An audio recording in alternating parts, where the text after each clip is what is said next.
तर मला सांगा तुम्ही, कोणचीच असं काय नसेल की मला मला काय हो का सुख नाही. हां, निमी नाही राहिली मी, मला काही सुख नाही इथं. हां, का मला आयती भाकर भेटते इथं, लेकरं ठेवून मला काय मजा नाही वाटत. हां, वहिनी म्हणतात ना, मी सारखे म्हणते मीच बघती मी बघती.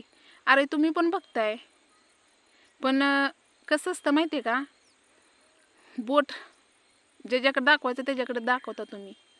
पण काय माझं चुकत असेल ना तिथं मला तुम्ही कानटाळीत हाणा ना. आणि जिथं माझं चुकतच नसेल तर मी बारके असून मी तुमचं बोलणारच ना. हां, वहिनी म्हणत्या तुमचा काही संबंध नाही त्यांना बोलायचा.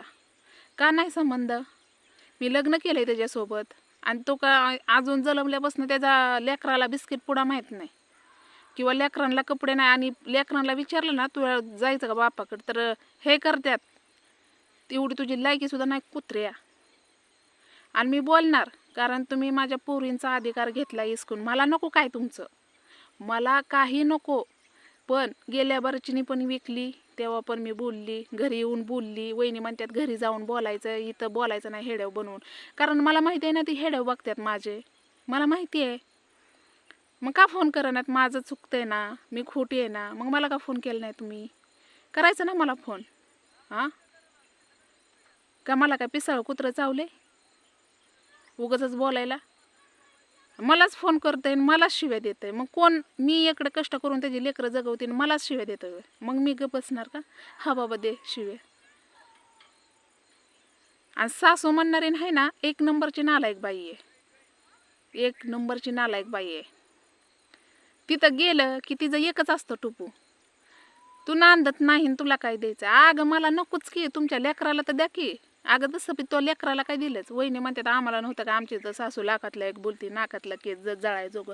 अहो बोलत असेल मग ते नाकातला केस जळायजोगीच बोलावं तिनं पण, का नाही बोलत ती? तिचा एक टप असतो, तू नांदत नाही आणि फिरून खातोय. फिरून का खातोय? आधी पण फिरूनच खात होता. माझी आईबापच देत होती मला ज्वारी तांदूळ चटणी म्हणा काय म्हणा सगळ्या. आणि लग्न झालं ना आई म्हणणारीनच देते. आणि जरी नवीन साडी तरी आईला कुठनं आलेली असली ना तरी पण लेकीसाठी ठेवते. हे तर माझ्या भावा बहिणींना, भावांना काय नाही पण बहिणींना तर माहिती असेल आई आपल्यासाठी काय करते. मग मी माझ्या लेकरांसाठी त्यांचा अधिकार मागितला म्हणून काय झालं? इथं काय गुन्हा झाला माझा? आज मी कष्ट करते, आज एवढं लांब आहे मी, 8 दिवसाला जर रविवारी जाते तिथं बाजार देते, लेकरांना बघते, दवाखाना बघते, सगळ्या गोष्टी हर गोष्टी मी करते. हां, मग वहिनी म्हणतात तुम्ही चुकताय, असं करताय तसं करताय.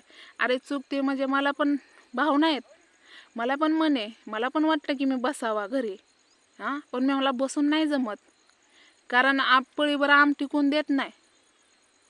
हां, वहिनीने माझ्यासाठी भरपूर काय केलेलं आहे, मी त्यांना विसरत पण नाही. माझ्यापेक्षा जास्त माझा विश्वास त्यांच्यावर आहे आणि मी त्यांना बोलत पण नाही. पण वहिनीला काहीतरी वाटलं असेल म्हणून वहिनीने हेडव बनवला असेल. पण असो, त्यांनी बनवला म्हणून काय मला राग नाही आला. मी फोन केला, मी विचारलं वहिनी असा काय हेडव बनवला, तुम्हाला काही त्या गोष्टी माहीत नाही तर तुम्ही मला दोषी ठरवू नका. पण वहिनीने मला दोषी ठरवलं आणि मी त्यांना खरं क्लिअर सांगितलं. त्यावेळेस वहिनीचा म्हणजे वहिनीला खरं वाटलं, त्यांचा शक दूर झाला.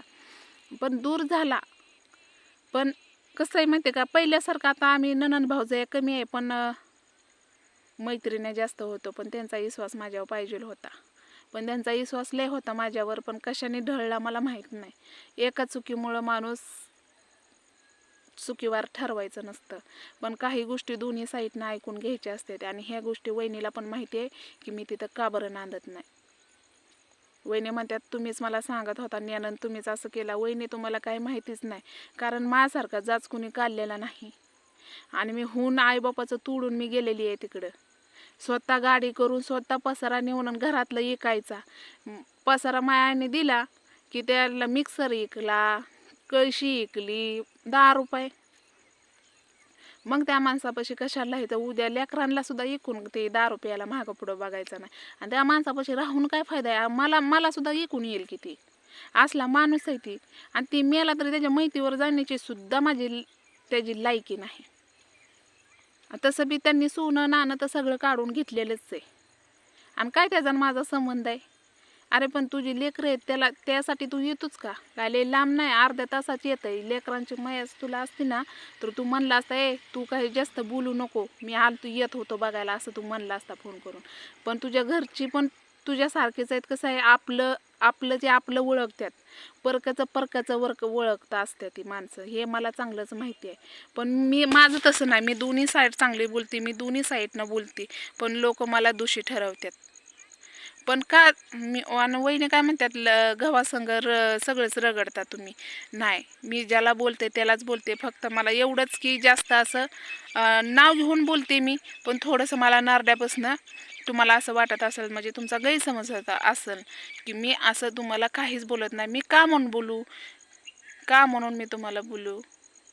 कारण तुमची ह्याच्यात चुकी नाही.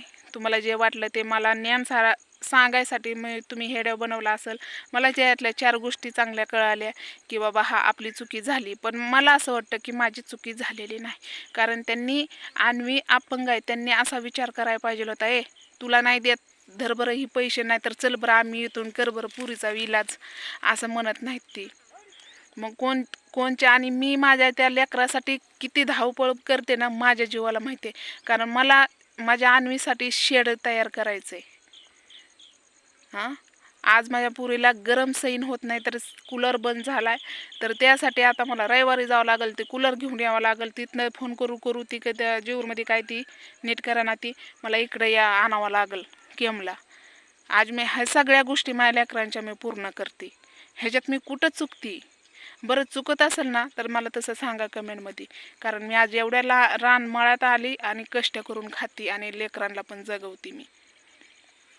तर चला, हेडोले मोठा झाला, मला लय ताण असा डोक्याला झाला ना माझं, हे सगळं दुखतं बघा. तर बाय.